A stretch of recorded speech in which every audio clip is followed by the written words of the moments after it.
And thank you very much for having me today. I'm very happy to be part of your online journalism day. So the question I've been asked is, what the hell does a change coordinator do? And it's a question I've been asked many times. In German, was macht ein Transformationskoordinator? And my second thank you is for my new title, because I like Transformationskoordinator much, much better, much sexier than change coordinator. And it describes, I think, more accurately what we're trying to do, which is to transform our journalists for a digital age. So what I thought I would do today is share a couple of examples of things I've done in order to try to get the journalists to work together. I'm going to share the secret of success as far as I've learned. So at the end, I'm going to reveal what I think the secret of transformation is, and I'm going to release a few clues as we go. And you'll probably guess by the time I've got to the end, but anyway, there we are. So that's what we'll do, and then some questions at the end. The thing I am sorry about is that I don't speak German. So if I am speaking too quickly, please just... Yeah, and I'll slow down. And if I'm being really boring... Yeah, and I'll speed up, okay? So you're in control. So, what does a transformation coordinator do? So this is the BBC, traditionally radio and television. Radio from 1922, we had television news from 1948.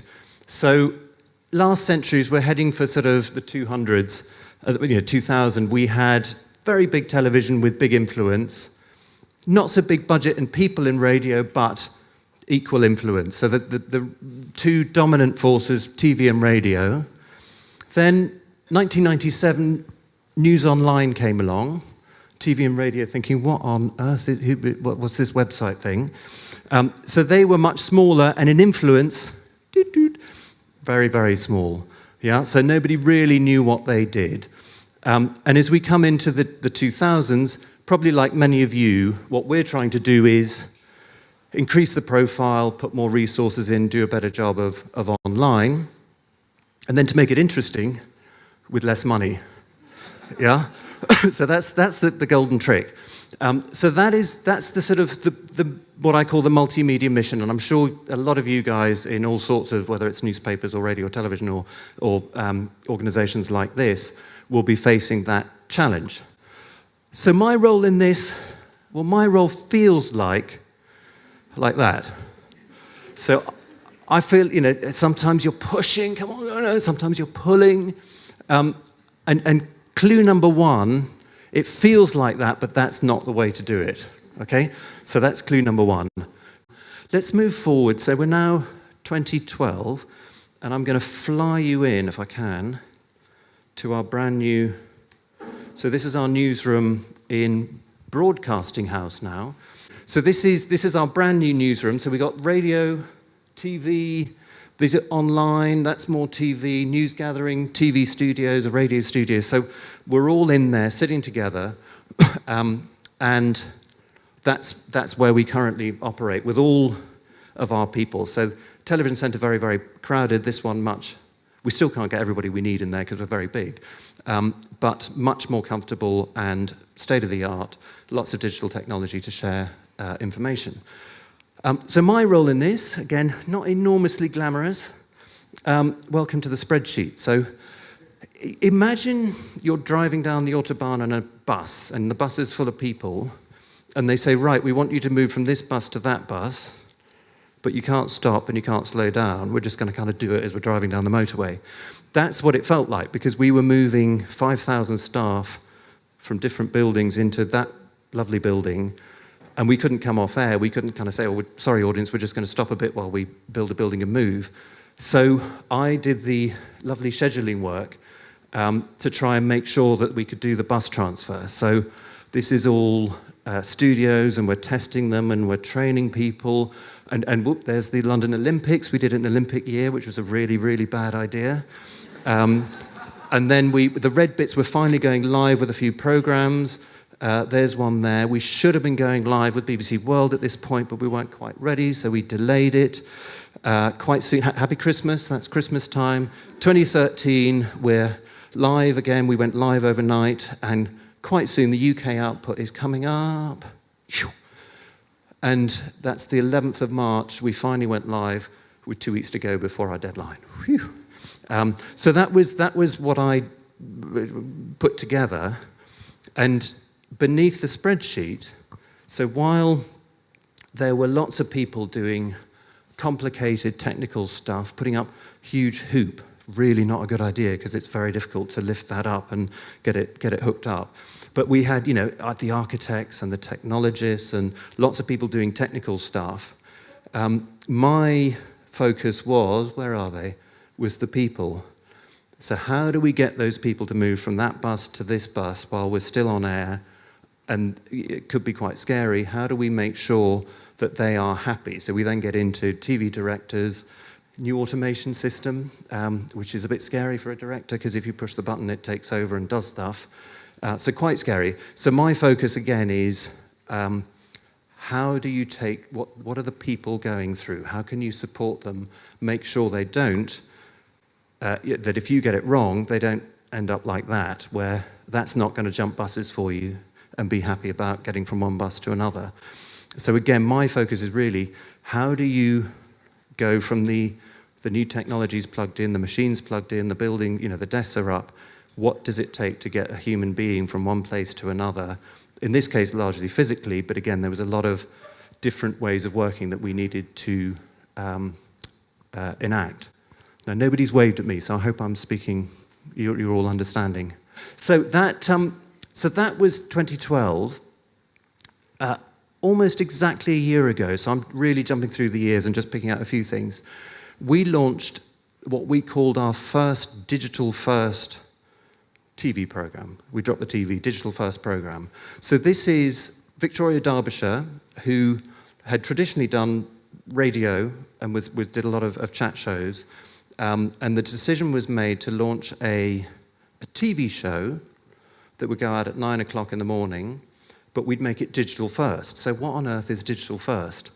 So digital first simply means that all of the video and film that we made for the TV show, we would run online first, which doesn't sound too radical, but the TV people, when it was first suggested, you can't run our stuff before it's TV, you can't put it online. So it all goes online before the transmission, the day before, and then it's edited in a way that will work online. So their primary focus is to come up with a video that works online. So this is an example of an interview with an African girl who was trafficked into prostitution in the UK.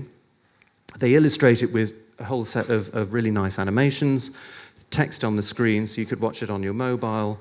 It worked very nicely on TV as well, but that was the sort of the starting principle is that your journalism starts when it's ready, and you start the conversation before you even get on air.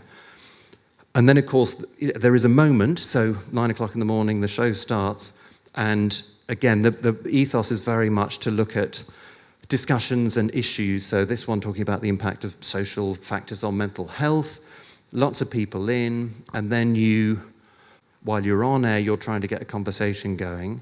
And then, of course, when you've come off air, the films are already online, you put interviews on, you keep the conversation going. Not revolutionary in many terms, in many ways. A lot of people are now doing that. But for us, that was the first one where we'd kind of taken it right the way through from beginning to end as a sort of an experiment. So again, you asked what was my job in this. So I'm in with the journalists in the newsroom. So this is their team. And that's what I try and make my perspective, is what is the journalist feeling, what's he looking at, and what are we going through? So what does it take to put together that show? So we put together because it was new and they didn't know each other, they wanted a kind of pictures of each other. So I thought I'd go with a football theme and a bit of Carlsberg. I nicked their advertising. And so, you can see that the presenter and the editor up top, and Harriet was the very efficient assistant editor who swept everything up and kept everything safe, so she's in goal. And then there are more teams. And so one of the particular things, Monica, who actually she just tweeted me saying, "You can't have me on my PowerPoint, don't show me please." So if she's watching online, I'm sorry. But Monica's brilliant. So Monica comes from, as I was saying before, our on-demand team. So this is what we now call digital video.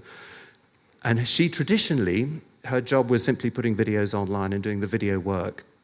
So for her, I mean, it was a lovely idea to sort of say, oh, let's do a digital first program, but actually, what does she do? We'd never done this before. So she was sort of worked with me to try and go, okay, fine, so what, do I sit in the TV studio?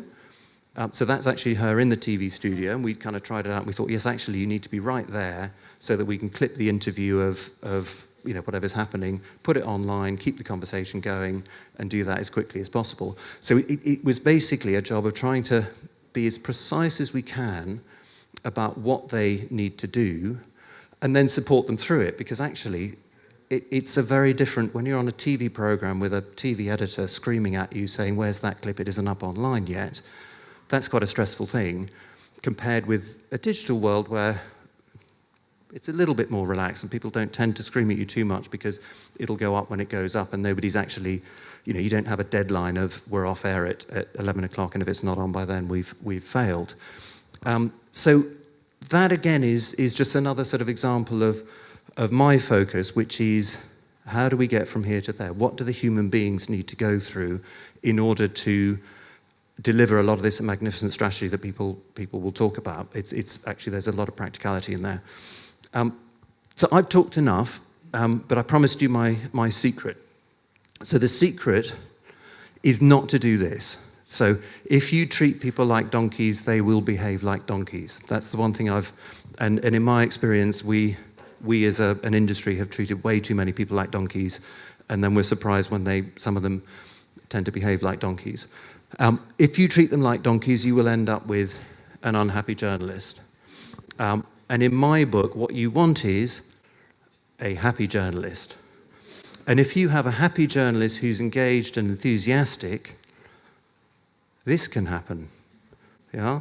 So the answer to my, you know, the question, what the hell does a change coordinator do? If a change coordinator is successful, ein Transformation-Koordinator macht das.